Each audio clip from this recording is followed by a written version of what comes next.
Bonjour et bienvenue sur j'aicompris.com. Alors l'objectif de cette vidéo, c'est de s'entraîner à calculer une intégrale à l'aide d'un changement de variable. Donc maintenant, comme d'habitude, appuyez sur pause, essayez de calculer tout seul cette intégrale et si vous êtes bloqué, juste après, je vous donnerai une indication. Alors, si vous étiez bloqué, une bonne idée, c'est de se débarrasser du racine de x. Et pour cela, on va poser t égale racine de x. Donc maintenant, si vous n'aviez pas réussi à trouver, appuyez sur pause, essayez de finir tout seul et on se retrouve juste après pour la correction. Donc allons-y, corrigeons cet exercice. Et première chose à faire, trouver combien vaut dx. Pour cela, on va isoler x là-dedans et donc on va se débarrasser de la racine. Et pour se débarrasser de la racine, on va élever au carré. Et donc si on élève au carré, donc ça nous donne x. Et à gauche, eh bien ça fait t carré. Et du coup, eh bien dx, pour l'avoir, il y a juste à dériver t carré. Et la dérivée de t carré par rapport à t, eh bien ça fait 2t dt. Et du coup, ça va permettre de remplacer dans l'intégrale le dx par 2t dt. Et donc, cette intégrale, elle est égale à l'intégrale, les bornes, on verra après, exponentielle de racine de x. Mais racine de x, on va le remplacer par t, donc ça fait exponentielle t. Et le dx, on vient d'expliquer qu'on va le remplacer par 2t dt, donc que multiplie 2t dt.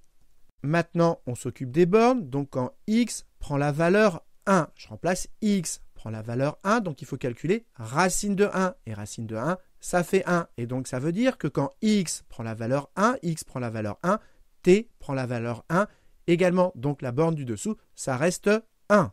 Maintenant, on s'occupe de la borne du dessus. Quand x prend la valeur 9, on l'écrit quand x prend la valeur 9, du coup, il faut calculer racine de 9. Et ça fait 3. Et donc, ça veut dire que quand x prend la valeur 9, eh bien, t prend la valeur 3. T prend la valeur 3. Donc, ça veut dire que la borne du dessus, eh bien, elle devient 3. Maintenant, le problème, c'est qu'on ne sait pas directement trouver une primitive de cette fonction. Par contre, si on n'avait pas ce polynôme qui multiplie l'exponentielle, si on n'avait pas ce polynôme, eh bien, ce serait très simple de trouver une primitive puisqu'on sait trouver une primitive de l'exponentielle. Et donc, la question, c'est comment faire pour se débarrasser de ce polynôme. Eh bien là, vous devez savoir que quand vous avez une exponentielle qui multiplie un polynôme, il faut penser à faire une intégration par partie. Pourquoi? Parce que l'intégration par partie, elle va faire baisser le degré du polynôme d'1. Et comme ici, on a un polynôme de degré 1, si on baisse son degré d'1, eh bien, on se retrouve avec une constante. Et si on avait eu un polynôme de degré 2, eh bien, il suffisait de faire 2 intégrations par partie pour se retrouver avec une constante. Alors, je vous ai remis ici la formule d'intégration par partie. Et maintenant, la question, qu'est-ce qu'on va appeler U' et qu'est-ce qu'on va appeler V? Eh bien, comme on veut dériver ceci, eh bien ça va correspondre à V. Donc ici, 2t, c'est ce qui correspond à V. Et du coup, V', ce sera la dérivée, ce sera 2. On tombera bien sur une constante, c'était l'objectif. Et donc ça, ce sera U'. Et donc si U', c'est exponentielle t, eh bien U, c'est une primitive d'exponentielle t, c'est tout simplement elle-même. Donc ça nous donne, entre crochets, UV. UV, donc exponentielle t, que multiplie V, donc 2t, le tout entre crochets entre 1 et 3, moins l'intégrale de UV'. UV', donc exponentielle t que multiplie 2, autrement dit 2 exponentielle t, donc dt, toujours pareil, entre 1 et 3. Maintenant, il n'y a plus qu'à calculer les crochets, donc je remplace t par 3, donc 2 fois 3, 6, exponentielle 3, 6 exponentielle 3, moins je remplace t par 1, donc ici ça me fait 2, et là ça me fait exponentielle 1, autrement dit e, donc ça me fait 2e, moins l'intégrale de ceci. Alors le 2, je peux le sortir de l'intégrale, et une primitive d'exponentielle t, eh bien c'est elle-même, donc ça fait exponentielle t entre 1 et 3. Et maintenant ici, il n'y a plus qu'à remplacer t par 3, donc ça me fait moins 2 exponentielle 3. Faites attention, moins, ça fait plus 2, et je remplace t par 1, donc ça fait moins 2e. Et donc regardez, moins 2e plus 2e, ça s'élimine. Et ici, on a 6 exponentielle 3, moins 2 exponentielle 3, et donc ça fait 4 exponentielle 3.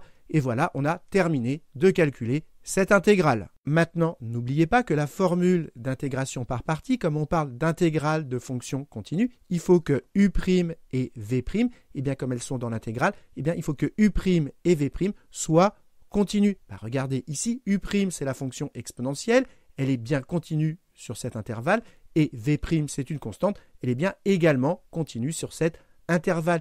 Et dire que ces dérivées sont continues, ça revient à dire que la fonction U et la fonction V sont de classe C1 sur cet intervalle. Dernière chose, quand on fait un changement de variable, il faut vérifier que la fonction phi qui a servi à faire le changement de variable, et bien que cette fonction, elle est de classe C1 sur l'intervalle concerné. Et je vous rappelle la formule de changement de variable, l'intégrale de f de x dx, c'est égal à l'intégrale de f de phi de t, phi' de t, dt. Ce qu'il faut comprendre, c'est que quand on fait un changement de variable, dans f de x, on remplace x par phi de t. Et regardez ici, x, on l'a remplacé par quoi? Par t carré. Donc la fonction phi, ici, phi de t, c'est t carré.